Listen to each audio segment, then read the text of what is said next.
ಆತ್ಮೀಯ ಸ್ಪರ್ಧಾ ಮಿತ್ರರೇ, ಮಿಸ್ಟರ್ ಎ ಹರೀಶ್ 1432 ಯೂಟ್ಯೂಬ್ ಚಾನಲ್ಗೆ ಸ್ವಾಗತವನ್ನು ಬಯಸ್ತಾ ಇದ್ದೀನಿ. ಇನ್ನು ಯಾರೆಲ್ಲ ನನ್ನ ಯೂಟ್ಯೂಬ್ ಚಾನಲನ್ನು ಸಬ್ಸ್ಕ್ರೈಬ್ ಮಾಡ್ಕೊಂಡಿಲ್ಲ, ಸಬ್ಸ್ಕ್ರೈಬ್ ಮಾಡ್ಕೊಳ್ಳಿ. ಹಾಗೆ ಮೇಲೆ ಕಾಣುವ ಬೆಲ್ ಬಟನನ್ನು ಪ್ರೆಸ್ ಮಾಡಿ ಅಂತ ಹೇಳ್ತಾ, ಏನಪ್ಪ ಇಂದಿನ ವಿಡಿಯೋ ಉದ್ದೇಶ ಏನಾಗಿತ್ತು, ಏನೆಲ್ಲ ಇವತ್ತು ಫ್ರೀಡಮ್ ಪಾರ್ಕಲ್ಲಿ ಬೆಳವಣಿಗೆ ಆಯಿತು, ಇದ್ರ ಬಗ್ಗೆ ಮಾಹಿತಿ ಕೊಡಲು ಬಂದಿದ್ದೇನೆ ಸ್ಪರ್ಧಾರ್ಥಿಗಳೇ.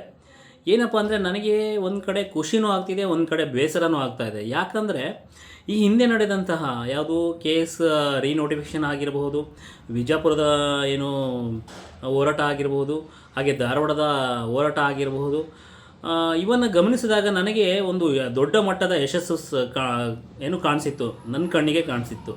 ಬೇರೆಯವರ ಪ್ರಕಾರ ಹೆಂಗೋ ನನಗೆ ಗೊತ್ತಿಲ್ಲ, ನಾನು ಇರೋ ವಾಸ್ತವತೆ ಹೇಳ್ತಾ ಇದ್ದೀನಿ.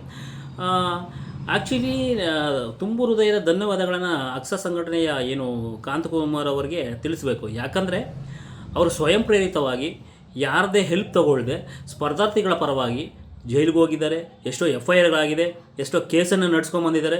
ಅವರು ಸ್ಪರ್ಧಾರ್ಥಿಗಳ ಪರವಾಗಿ ಹೋರಾಟ ಮಾಡ್ತಾಯಿದ್ದಾರೆ. ಅದಕ್ಕೆ ಸ್ಪರ್ಧಾರ್ಥಿಗಳ ಬೆಂಬಲ ಎಷ್ಟು ಅಗತ್ಯ ಅಂತ ನಿಮಗೆ ಗೊತ್ತಿರಬೇಕಲ್ವಾ. ಇವತ್ತು ನೋಡ್ತಾ ಇದ್ದೀರಿ, ಮಿನಿಮಮ್ ಒಂದು ಅರೌಂಡ್ ಒಂದು 800 ಮೆಂಬರ್ಸ್ ಬಂದಿರಬಹುದು. ವಿಜಯನಗರ ಮತ್ತು ಚಂದ್ರ ಲೇಔಟಲ್ಲಿ ಏನು ರೀ, ಲೈಬ್ರರಿ ಇನ್ಸ್ಟಿಟ್ಯೂಟ್ಗಳಾಗಿರ್ಬೋದು, ಲೈಬ್ರರಿ ಓನರ್ಸ್ ಆಗಿದ್ದರೆ ಇವತ್ತೊಂದಿನ ಲೀವ್ ಘೋಷಣೆ ಮಾಡೋಕ್ಕಾಗಿಲ್ವಾ? ಎಲ್ಲರಿಗೂ ಅವ್ರದ್ದೇ ಆದ ಒಂದು ಫೆಸಿಲಿಟಿ ಮಾಡ್ಕೊಂಬಂದು ಕರ್ಕೊಂಬರೋಕ್ಕೋ ಅಷ್ಟೊಂದು ಕಾಮನ್ ಸೆನ್ಸ್ ಬೇಡವಾ? ಹೇಳಿ, ನೀವೇ ಹೇಳಿ. ಅಂದರೆ ಸ್ಪರ್ಧಾರ್ಥಿಗಳಿಂದ ನೀವು ದುಡ್ಡನ್ನು ಲಪ್ಟಾಯಿಸೋದು ಮಾತ್ರ ನಿಮಗೆ ಗೊತ್ತಿರೋದು. ಯಾಕಂದರೆ ಕೋಚಿಂಗ್ ಸಂಸ್ಥೆಯ ಮಾಲೀಕರು ಬೆರಳೆಣಿಕೆ ಎಸ್ತು ಬಂದಿದ್ದಾರೆ. ಹಾಗೆ ಏನು ಲೈಬ್ರರಿ ಓನರ್ಸ್ ಇದ್ದಾರೆ, ಯಾರಾದರೂ ಒಬ್ಬರು ಕಣ್ಣಿಗೆ ಕಾಣಿಸ್ಕೊಂಡಿದ್ರೆ, ಯಾರೋ ಬೆರಳೆಣಿಕೆ ಮಾತ್ರ, ನಾನು ಎಕ್ಸ್ಪೋಸ್ ಮಾಡೋದು ಬೇಡ ಅವ್ರ ಹೆಸರುಗಳನ್ನು. ನೀವು ಹೊಟ್ಟೆಗೆ ಅನ್ನ ತಿಂತೀರಾ, ಬೇರೆ ಏನಾದರೂ ತಿಂತೀರಾ ಅಂತ ನಾನು ಕ್ವಶನ್ ಮಾಡ್ತೀನಿ. ಯಾಕೆ ಅಂದರೆ ಕಾಂತಕುಮಾರ್ ಒಬ್ಬರೇ ಹೋರಾಟ ಮಾಡಬೇಕಾ? ಸ್ಪರ್ಧಾರ್ಥಿಗಳು ನಿಮ್ಮ ಬೆಂಬಲ ಸೂಚಿಸೋದು ಬೇಡವಾ? ಅಲ್ಲಿ ಎಲ್ಲೋ ಟೀ ಅಂಗಡಿ ಹತ್ರ ಕೂತ್ಕೊಂಡು ಕಾಲಿಗೆ ಹಣ ಹೊಡಿತಾ ಇರ್ತೀರಾ, ಮತ್ತು ಯಾವುದೋ ಒಂದು ಚಾನಲಲ್ಲಿ ಏನು ಇವತ್ತು ಕ್ರಿಕೆಟ್ ಇದೆ ಅಂತ ಕ್ರಿಕೆಟ್ ನೋಡ್ಕೊಂಡು ಕೂತಿರ್ತೀರ, ಯಾವುದೋ ಬಿಗ್ ಬಾಸ್ ಬಂತು ಅಂತ ಬಿಗ್ ಬಾಸ್ ನೋಡ್ಕೊಂಡಿರ್ತೀರ, IPL ಬಂತು IPL ನೋಡ್ಕೊಂಡಿರ್ತೀರ. ಅದಕ್ಕೆಲ್ಲ ಸಾಕಷ್ಟು ಟೈಮ್ ಕೊಡೋದಕ್ಕೆ ನಿಮಗೆ ಸಮಯ ಇದೆ. ಬಂದು ಹೋರಾಟ ಮಾಡೋದಕ್ಕೆ ನಿಮಗೆ ಏನು ಆಗಲ್ವಾ? ಒಂದಿನ ಏನಾಗುತ್ತೆ ಬಂದು ಹೋರಾಟ ಮಾಡೋದಕ್ಕೆ ನಿಮಗೆ? ಏನು ಏನು ನೋಟಿಫಿಕೇಷನ್ಸ್ ಆಗಿಲ್ಲ, ಅದು ಇದು ಅಂತ ಕತೆ ಹೊಡಿತಾ ಇರ್ತೀರ. ನೀವೆಲ್ಲ ಬಂದು ಯೂನಿಟಿಯಿಂದ ಬಂದರೆ ತಾನೇ ಅವರು ನಿಮ್ಮ ಶಕ್ತಿ ಪ್ರದರ್ಶನ ಮಾಡಿದಾಗ ತಾನೇ ನಿಮಗೆ ನೋಟಿಫಿಕೇಷನ್ ಮಾಡ್ತಾರೆ. ಪಾಪ ಬಿಜಾಪುರದಿಂದ ಬಂದಿದ್ದಾರೆ, ಧಾರವಾಡದಿಂದ ಬಂದಿದ್ದಾರೆ, ಕೋಲಾರದಿಂದ ಬಂದಿದ್ದಾರೆ, ಜಿಲ್ಲೆಗಳಿಂದ ಸಾಕಷ್ಟು ಜನ ಬಂದಿದ್ದಾರೆ. ಇಲ್ಲಿ ಇರೋರಿಗೆ ನಿಮ್ಗೆ ಏನಾಗಿದೆ ಬಂದು ಪ್ರೊಟೆಸ್ಟ್ ಮಾಡೋದಕ್ಕೆ? ಗೊತ್ತಾಗಲ್ವ? ಕಾಮನ್ ಸೆನ್ಸ್ ಇಲ್ವಾ? ಯಾರ ಪರವಾಗಿ ಹೋರಾಟ ಮಾಡ್ತಾಯಿದ್ದಾರೆ ಅವರ ಕಾಂತಕುಮಾರು? ನೀವು ನಂಬ್ತೀರ ಬಿಡ್ತೀರ, ನನಗೆ ಯಾವುದೇ ರೀತಿ ಇನ್ವೈಟ್ ಬಂದಿಲ್ಲ. ನಾನು ಸ್ವಯಂ ಪ್ರೇರಿತವಾಗಿ ನಾನೇ ಹೋಗಿದ್ದೀನಿ. ನಾನು ಹೇಳಿದೆ, ಪ್ರೀವಿಯಸ್ ವಿಡಿಯೋದಲ್ಲಿ ಹೋಗಿದೆ, ನಾನು ಕೋರ್ಟ್ ಕೆಲಸ ಮುಗಿಸ್ಕೊಂಡು ಬಂದೇ ಬರ್ತೀನಿ ಅಂತ ಕಂಪಲ್ಸರಿ ನಾನು ಹೋಗಿದ್ದೀನಿ. ಸಾಕಷ್ಟು ಸಂಸ್ಥೆಯ ಮಾಲೀಕರು ಬಂದಿದ್ದಾರೆ. ಇನ್ನು ಅವ್ರಿಗೆ ಬೈಬೇಕು, ಸಂಸ್ಥೆಯ ಮಾಲೀಕರಿಗೆ. ವಿದ್ಯಾರ್ಥಿಗಳಿಂದ ಲೂಟಿ ಮಾಡ್ತೀರಾ ದುಡ್ಡನ್ನು ಸಾಕಷ್ಟು. ಅವರಿಂದ ನೀವು ಬೆಳೆದಿದ್ದೀರ, ಕಾರಲ್ಲಿ ಇದರಲ್ಲಿ ಬರ್ತಾ ಇರ್ತೀರ, ಅವರಿಂದ ನೀವು ಕಟ್ಕೊಂಡಿದ್ದೀರ. ನೋಡಿದ್ರೆ ಒಬ್ಬ ನನಗೆ ಬಾಯಲ್ಲಿ ಬರುತ್ತೆ, ಒಳ್ಳೆ ಮಾತು ಬರುತ್ತೆ, ಬರಬೇಕು, ಪ್ರೊಟೆಸ್ಟ್ ಮಾಡಬೇಕು. ವಿದ್ಯಾರ್ಥಿಗಳಿಂದ ಲೂಟಿ ಮಾಡ್ತಾ ಇಲ್ಲ, ಲಪ್ಟಾಯಿಸ್ತಿರಲಿಲ್ಲ, ದುಡ್ಡು ಬೇಕಾದಷ್ಟು. ಒಳ್ಳೆ ಕಾರಲ್ಲಿ ಬರ್ತೀರಾ, ಒಳ್ಳೆ ಮನೆ ಮಾಡ್ಕೊಂಡಿದ್ದೀರಾ. ಇದೆಲ್ಲ ಯಾರನ್ನ ದುಡ್ಡು? ಸ್ಪರ್ಧಾರ್ಥಿಗಳ ದುಡ್ಡು. ಇವತ್ತೊಂದಿನ ರಜೆ ಘೋಷಣೆ ಮಾಡೋದಕ್ಕೆ ನಿಮ್ಗೆ ಏನಾಗಿದೆ? ರಜೆ ಘೋಷಣೆ ಮಾಡಿ ಬರಬೇಕಾಗಿತ್ತು, ಎಲ್ಲರೂ ಕರ್ಕೊಂಡು ಬರಬೇಕಿತ್ತು ಸ್ಪರ್ಧಾರ್ಥಿಗಳನ್ನು. ನಿಮ್ಮ ಶಕ್ತಿ ಪ್ರದರ್ಶನ ಅಲ್ಲಿ ತೋರಿಸ್ಬೇಕಾಗಿತ್ತು. ಇಲ್ಲಿ ಯೂಟ್ಯೂಬ್ ಚಾನಲ್ಗಳಲ್ಲಿ ಕುತ್ಕೊಂಡ್ಬಿಟ್ಟು ಹಂಗಾಯಿತು ಹಿಂಗಾಯಿತು ಅಂತ ಕತೆ ಹೊಡಿತಿರ್ತೀರಾ. ನಾಚಿಕೆ ಆಗಬೇಕು ನಿಮ್ಮ ಜನ್ಮಗಳಿಗೆ. ಫಸ್ಟ್ ಆಫ್ ಆಲ್ ನಾಚಿಕೆ ಆಗಬೇಕು. ಯಾರೋ ಕೋಚಿಂಗ್ ಸಂಸ್ಥೆ ಮಾಲೀಕರಿದ್ದಾರಲ್ಲ, ಅವ್ರಿಗೆ ನಾಚಿಕೆ ಆಗಬೇಕು. ನನಗೆ ಸಿಟ್ಟು ಬಂತು ಇವತ್ತು. ಅಲ್ಲಿನ ಕ್ರೌಡ್ ಏನು ರೀ, ನಾಳೆ ಇಯರಿಂಗ್ ಇದೆ, ನಿಮ್ಮ ಶಕ್ತಿ ಪ್ರದರ್ಶನ ಎಲ್ಲಿ ತೋರಿಸಿದ್ದೀರಾ? ನಾಳೆ ಹೈಕೋರ್ಟಲ್ಲಿ ಇಯರಿಂಗ್ ಇದೆ, ಏನಂತ ಆನ್ಸರ್ ಮಾಡ್ತೀರಾ? ಏನಂತ ಆನ್ಸರ್? ಸರ್ಕಾರ ನೆಗ್ಲೆಕ್ಟ್. ಇವತ್ತಿಂದ ತಲೆ ಕೆಡಿಸ್ಕೊಳಲ್ಲ ಅವರು. ಅದು ಯಾವಾಗಲೂ ಮಾಡ್ಕೊಳ್ತಾರೆ ಬಿಡು, ಅವ್ರೇನು ಇಷ್ಟ ಅವ್ರು ಏನಾದ್ರು ಮಾಡ್ಕೊಳ್ಳಿ ಅಂತಾರೆ.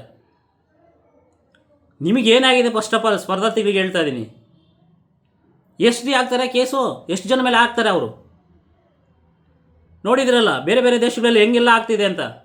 ಎಷ್ಟು ಜನದ ಮೇಲೆ FIR ಆಗ್ತಾರೆ ಅವರು? ಎಷ್ಟು ಜನ ಅರೆಸ್ಟ್ ಮಾಡೋಕ್ಕಾಗುತ್ತೆ? ಇಲ್ಲಿ ನೋಡಿದ್ರೆ ಲೈಬ್ರರೀಸ್ ಕೂತ್ಕೊಂಡು ಆರ್ಟೆಗೆ ನೋಡ್ಕೊಂಡು ಕೂತಿರ್ತೀರ. ಯಾವನ ಮಾಡ್ಕೊಳ್ಳಿ ಬಿಡು, ನಮಗೇನಾಗಬೇಕು ಅಂತ ಕೂತಿರ್ತೀರ. ಪ್ರೊಟೆಸ್ಟ್ ಯಾರಿಗೋಸ್ಕರ ಮಾಡ್ತಾಯಿದ್ದಾರೆ? ಈಗ ಫಾರ್ ಎಕ್ಸಾಂಪಲ್ ನಾನು ಬರೋ ಅವಶ್ಯಕತೆ ಏನಿದೆ? ಕಾಂತಕುಮಾರ್ ಬರೋ ಅವಶ್ಯಕತೆ ಏನಿದೆ? ಕೆಲವೊಬ್ಬರೆಲ್ಲ ಬರೋ ಅವಶ್ಯಕತೆ ಏನಿದೆ ಫಸ್ಟ್ ಆಫ್ ಆಲ್ ಹೇಳಿ ನೋಡೋಣ. ಒಂದು ನಿಮಗೆ ಕಾಮನ್ ಸೆನ್ಸ್ ಇರಬೇಕು. ಸ್ಪರ್ಧಾರ್ಥಿಗಳಿಗೆ ಎಸ್ಪೆಷಲಿ ಹೇಳ್ತಾ ಇದ್ದೀನಿ. ಇಲ್ಲಿ ನಾನು ಬೇಳೆಕಾಳು ಬೇಯಿಸ್ಕೊಳ್ಳೋದು ಏನೂ ಬಂದಿಲ್ಲ. ನಾನು ಕಾಂತಕುಮಾರ್ ಆಗಿರಲಿ, ಅವರು ಬೇಳೆಕಾಯಿ ಏನು ಬೇಯಿಸ್ಕೊಳ್ಳೋಕೆ ಬಂದಿಲ್ಲ. ಶಿವಕುಮಾರ್ ಆಗಿರಬಹುದು, ತೇಲಿ ಸರ್ ಆಗಿರಬಹುದು. ಅವ್ರು ನೋಡಿ ಜಿಯೋಗ್ರಫಿ ಟೀಚರು ಧಾರವಾಡದಿಂದ ಬಂದಿದ್ದಾರೆ. ಮತ್ತು ಲಕ್ಷ್ಮೀಕಾಂತ್ ಅಂದ್ಬಿಟ್ಟು ಅವರು ಧಾರವಾಡದಿಂದ ಬಂದಿದ್ದಾರೆ. ಸಾಕಷ್ಟು ಜನ ಬಂದಿದ್ದಾರೆ. ನಿಮಗೇನಾಗಿದೆ ಬರೋದಕ್ಕೆ? ಎಷ್ಟು ಜನ ಮೇಲೆ FIR ಮಾಡ್ತಾರೆ? ಆ FIR ಆದರೆ ನಾನು ವಕಾಲತ್ತಾಗ್ತೀನಿ.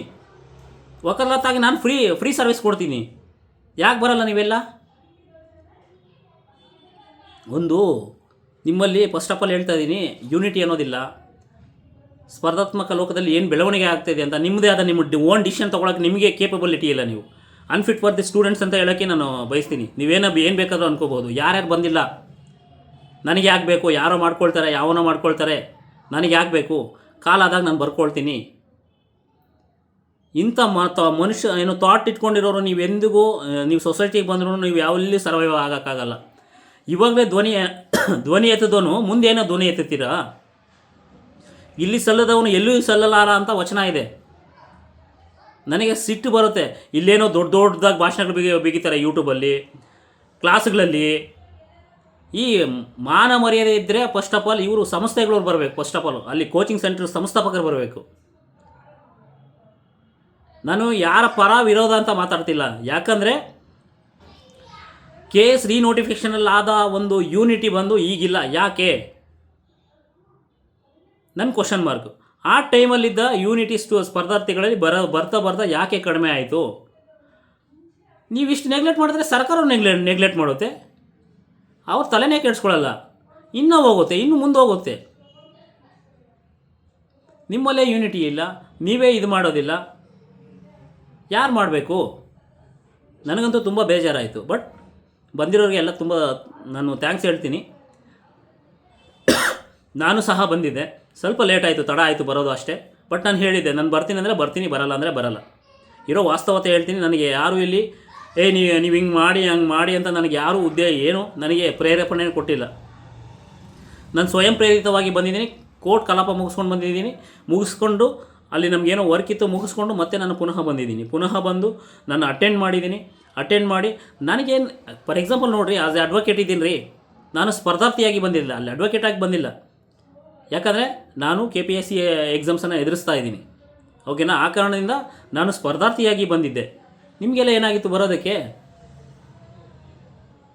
ನೀವು ಇಷ್ಟು ನೆಗ್ಲೆಕ್ಟ್ ಮಾಡಿದ್ರೆ ಸರ್ಕಾರ ಇನ್ನೂ ನೆಗ್ಲೆಕ್ಟ್ ಮಾಡ್ತಾ ಹೋಗುತ್ತೆ. ನನಗಂತೂ ತುಂಬ ಬೇಜಾರಾಯಿತು ಇವತ್ತಲ್ಲಿ ಸ್ಟೂಡೆಂಟ್ಸನ್ನು ನೋಡಿ. ನನಗೆ ತುಂಬ ಬೇಜಾರಾಯಿತು. ಅಲ್ಲ, ಯೂನಿಟಿ ಇಲ್ಲ ಅಂದರೆ ಹೆಂಗೆ ಮಾಡ್ತಾರೆ? ಎಕ್ಸಾಮ್ಸ್ ಹೆಂಗೆ ಮಾಡ್ತಾರೆ? ನಾಳೆ ಹಿಯರಿಂಗ್ ಇದೆಯಪ್ಪ.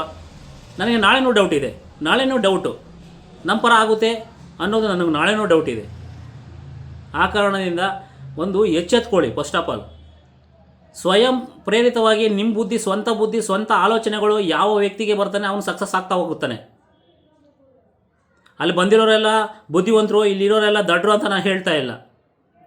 ಒಂದು ಯೂನಿಟಿ ಬೇಕು ನಮಗೆ. ಫಸ್ಟ್ ಆಫ್ ಆಲ್ ಒಂದು ಯೂನಿಟಿ ಬೇಕು. ನನಗೆ ಯಾವುದೇ ರೀತಿ ಪೊಲಿಟಿಕಲ್ ಅಜೆಂಡಾ ಇಲ್ಲ. ನಂದು ಅಜೆಂಡಾ ಏನಿದೆ ಅಂದರೆ ಸ್ಪರ್ಧಾರ್ಥಿಗಳಿಗೆ ಜಸ್ಟಿಸ್ ಸಿಗಬೇಕು.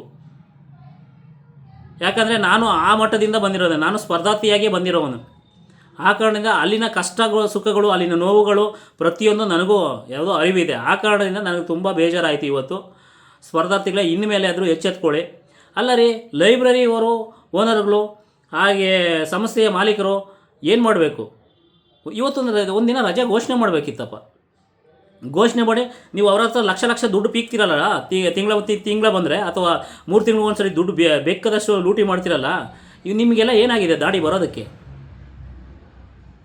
ಹೇಳಿ. ಇಲ್ಲಿ ನನ್ನ ಎಸ್ಪೆಷಲಿ ನಾನು ಹೇಳ್ತೇನೆ, ನಂದು ಯಾವುದೇ ಅಜೆಂಡಾ ಇಲ್ಲ. ನನ್ನ ವೃತ್ತಿಯಲ್ಲಿ ನಾನು ಮುಂದುವರ್ಕೊಂಡು ಹೋಗ್ತೀನಿ. ಬಟ್ ಸ್ಪರ್ಧಾರ್ಥಿಗಳಿಗೆ ಮೋಸ ಆಗ್ತಾ ಇದೆಯಲ್ವಾ? ಆ ಕಾರಣದಿಂದ ಹೇಳ್ತಾ ಇದ್ದೀನಿ. ನನಗಂತೂ ತುಂಬ ಬೇಜಾರಾಗಿದೆ. ನಾಳೆ ಏನಾಗುತ್ತೆ ಹೈಕೋರ್ಟಲ್ಲಿ ಅದ್ರ ಬಗ್ಗೆನೂ ಮಾಹಿತಿ ಕೊಡ್ತೀನಿ. ಇಲ್ಲಿ ಸುಮ್ಮನೆ ಯೂಟ್ಯೂಬಲ್ಲಿ ಕೂತ್ಕೊಂಡು ಏನು ಕಾಲಹರಣ ಮಾಡಿಕೊಂಡು ನಮಗೇನು ಕೆಲಸ ಇಲ್ವಾ? ನನಗೂ ಬೇಕಾದಷ್ಟು ಕೆಲಸ ಇದೆ. ಒಂದು ಪ್ರಾಜೆಕ್ಟ್ ಹಾಕ್ಕೊಂಡಿದ್ದೀನಿ, ಅದ್ರ ಬಗ್ಗೆ ಮಾಡ್ಬೋದು. ಹಿಂಗೆ ಬಂದು ನಾನು ಹೇಳೋ ಅವಶ್ಯಕತೆ ಇಲ್ಲ. ನನಗಂತೂ ತುಂಬ ಬೇಜಾರಾಗಿದೆ. ಬಟ್ ಏನೇ ಆಗಿರಲಿ, ಮುಂದಿನ ದಿನಗಳಲ್ಲಿ ಹೋರಾಟ ಮಾಡೇ ಮಾಡ್ತೀವಿ 100%. ಇದಕ್ಕೆ ಹೆಚ್ಚಿನ ಸಪೋರ್ಟ್ ಕೊಡಿ. ಧಾರವಾಡದಲ್ಲಿ ಮತ್ತೆ ಪ್ರೊಟೆಸ್ಟ್ ಮಾಡ್ತಾರೆ ಅಕ್ಸ ಸಂಘಟನೆಯಿಂದ, ನೀವೆಲ್ಲ ಸಪೋರ್ಟ್ ಮಾಡಿ. ಅಲ್ಲಿನ ಸಂಸ್ಥೆ ಪಾಪ ಉತ್ತರ ಕರ್ನಾಟಕದಿಂದ ಬರೋದಕ್ಕಾಗೋದಿಲ್ಲ, ಬಟ್ ಇಲ್ಲಿರೋರಿಗೆ ಏನಾಗಿದೆ, ಚಂದ್ರಲೇಔಟು ಮತ್ತು ವಿಜಯನಗರದಲ್ಲಿ ಏನಾಗಿದೆ ಇವರಿಗೆ? ಪ್ರೊಟೆಸ್ಟು ನೀವು ಯೂನಿಟಿ ಮಾಡಿದಾಗ ತಾನೇ ಸ್ಪರ್ಧಾರ್ಥಿಗಳನ್ನ ನಿಮ್ಮನ್ನು ಬ್ಲೇಮ್ ಮಾಡಬೇಕು, ನಿಮ್ಮನ್ನು ಬೈಬೇಕು, ಹಾಗೆ ಸಂಸ್ಥೆಗಳ ಮಾಲೀಕರನ್ನು ಬೈಬೇಕು ಅಂತ ನನಗೇನು ಇಂಟೆನ್ಷಲಿ ಇಲ್ಲ. ನನಗೆ ಬೇಜಾರಾಯಿತು, ಆ ಕಾರಣದಿಂದ ಮಾತಾಡಿದ್ದೀನಿ. ಆ ಕಾರಣದಿಂದ ಇನ್ನು ನಾಳೆ ಏನಾಗುತ್ತೆ ಹೈಕೋರ್ಟಲ್ಲಿ ಕೇಸ್ ರಿಲೇಟೆಡು ರಿಟ್ ಏನಾಗುತ್ತೆ ಅದ್ರ ಬಗ್ಗೆ ಮಾಹಿತಿ ಕೊಡ್ತೀನಿ. ಆ ಕಾರಣದಿಂದ ನೀವು ಓದ್ತಾ ಇರಿ. ಬಟ್ ಇವತ್ತು ನಿಮಗೆ ನೀವೇ ಕ್ವಶನ್ ಮಾಡ್ಕೊಳ್ಳಿ ಫಸ್ಟ್ ಆಫ್ ಆಲ್, ಓಕೆನಾ? ನೀವೆಲ್ಲ ಬಂದಿದ್ದರೆ ಏನಾಗ್ತಿತ್ತು? ವಿಧಾನಸೌಧದ ಮುತ್ತಿಗೆ ಹಾಕಿದರೆ ಅದರ ಎಫೆಕ್ಟಿವೇ ಬೇರೆ ಆಗ್ತಿತ್ತು. ಅವ್ರು ಡೋಂಟ್ ಕೇರ್, ಇವತ್ತು ತಲೆನೇ ಕೆಡಿಸ್ಕೊಂಡಿಲ್ಲ. ಸರ್ಕಾರ ಇದ್ರ ಬಗ್ಗೆ ಯಾವುದೇ ರೀತಿ ತಲೆ ಕೆಡಿಸ್ಕೊಂಡಿಲ್ಲ. ನಾಳೆನೂ ನಮ್ಮ ಪರ ಆಗುತ್ತೆ ಅನ್ನೋದು ನನಗೆ ನಿಜ ಹೇಳ್ತಾ ಇದ್ದೀನಿ, ಭರವಸೆ ಇಲ್ಲ. ಆ ಕಾರಣದಿಂದ ನಾಳೆ ಏನು ಬರುತ್ತೋ ಅದನ್ನು ಅಪ್ಡೇಟ್ ಕೊಡ್ತಾ ಹೋಗ್ತೀನಿ. ಇವತ್ತು ನನಗೆ ಬೇಜಾರಾಗಿತ್ತು, ಮನಸ್ಸಿಗೂ ಒಂಥರ ಏನಪ್ಪ ಇಷ್ಟೆಲ್ಲ ಪ್ರಮೋಷನ್ ಮಾಡಿದರು, ಇಷ್ಟೆಲ್ಲ ಹುಡುಗರು ಲೈಬ್ರರಿ ವಿಸಿಟ್ ಕೊಟ್ಟು ಏನು ಅವರು ಕಾಂತಕುಮಾರ್ ಆಗಿರ್ಬೋದು, ಅವರು ಪಾಪ ತೇಲಿ ಸರ್ ಬಿಜಾಪುರದಿಂದ ಬಂದಿದ್ದಾರೆ, ಅವ್ರು ಮಂಜುನಾಥ್ ಸಾರು ಜಿಯೋಗ್ರಫಿ ಅವರು ಧಾರವಾಡದಿಂದ ಬಂದಿದ್ದಾರೆ, ಸಾಕಷ್ಟು ಜನ ಫ್ಯಾಕಲ್ಟೀಸ್ ಬಂದಿದ್ದಾರೆ. ಇವರಿಗೆಲ್ಲ ಏನು ಬೇಕಿತ್ತು? ಸ್ಪರ್ಧಾರ್ಥಿಗಳಿಗೆ ಯಶಸ್ಸನ್ನು ಬಯಸೋರು ಬಂದಿದ್ರು ಇವತ್ತು. ಸುಮ್ಮನೆ ದುಡ್ಡು ನಿಮ್ಗೆ ಗೊತ್ತಿಲ್ಲ ಸ್ಪರ್ಧಾರ್ಥಿಗಳೇ, ನಿಜ ಹೇಳ್ತಾ ಇದ್ದೀನಿ, ನಿಮ್ಮ ಕಡೆಯಿಂದ ಸಂಸ್ಥೆಗಳು ಎಷ್ಟು ದುಡ್ಡನ್ನು ಲೂಟಿ ಮಾಡ್ತಿದ್ದಾರೆ ಅಂತ. ಲಕ್ಷ ದುಡ್ಡು ಅಂದರೆ ಲೂಟಿ ಮಾಡಿ ಅವರು ಸ್ಟ್ಯಾಂಡರ್ಡ್ ಆಗ್ತಾ ಹೋಗ್ತಿದ್ದಾರೆ. ನನಗೆ ತುಂಬ ಬೇಜಾರಿದೆ. ಏನು ಕೋಚಿಂಗ್ ಸೆಂಟರ್ಗಳ ಮೇಲೇನು ಮುಂದೆ ನಾನು ಎಲ್ಲ ತಿಳಿಸ್ತೀನಿ, ಮಾಹಿತಿ ಕೊಡ್ತೀನಿ, ಏನೇನು ಮಾಡಬೇಕು ಎಲ್ಲ ಪ್ರೊಸೀಜರ್ ಸ್ಟಾರ್ಟ್ ಮಾಡಿದ್ದೀನಿ. ಆ ಕಾರಣದಿಂದ ಇಷ್ಟು ಹೇಳ್ತಾ ಇವತ್ತಿನ ವೀಡಿಯೋ ಮುಗಿಸ್ತಾ ಇದ್ದೀನಿ.